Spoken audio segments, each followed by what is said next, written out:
வீட்டிலேருந்து வெளியில் வாங்க. சில பேர் மறைக்கிறாங்க வீட்டில். இப்போ கூட நாங்கள் களப்பணிக்கு போகும்போது நிறைய பேர் மறைக்கிறாங்க. எங்கள் வீட்டில் அந்த மாதிரி குழந்தை இல்லை, எங்கள் குழந்தை அந்த மாதிரி குழந்தை இல்லை அப்படின்னு. அப்படி அவங்க சொல்லும்போது தான் பயிற்சியாளர்கள் அறிவுரை கொடுக்க முடியும்.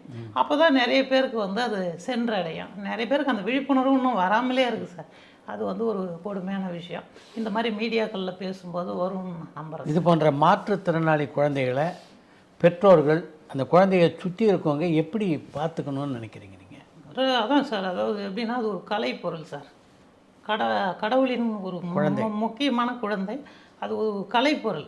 அப்போ அந்த குழந்தையால் பொருளாதாரம் ஈட்ட முடியாமல் இருக்கலாம், இல்லை மற்ற மனிதர்களை போன்று ஆக்டிவிட்டீஸ் செய்ய முடியாமல் இருக்கலாம்.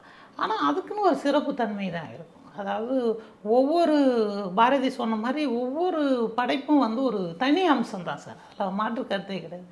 அதில் வந்து இந்த குழந்தைகளுக்கு வந்து கூடுதல் தகுதியாக இருக்கும். அதை வந்து கேர் பண்ணிக்கிட்டோம். அதை வந்து சமமாக பாவிக்கணும்னு தான் நான் நினைக்கிறேன். ஆனால் நிறைய பேரண்ட்ஸ் வந்து விழாக்களுக்கு கூப்பிட்டு போகிறதில்ல. கல்யாணம், காது குத்து, அந்த மாதிரி பொது விழாக்கள் ஹோட்டலுக்கு கூட கூப்பிட்டு போகிறதில்ல. அது வேறு ஒருத்தவங்கிட்ட அடாப்ட் பண்ணிட்டு தான் இவங்க போய் சாப்பிட்றது, இப்படியெல்லாம் நடக்குது. ஆனால் சமுதாய பார்வையும் மாறணும் சார். எப்படி வந்து இந்த இது இருபாலினர்கள் இருக்காங்க இல்லையா, அவங்கள வந்து எப்படி இப்போ அவங்க மூலமாக இப்போ தான் விழிப்புணர்வு வருது. திருநங்கைகள் அவங்களாம் வந்து அவங்களே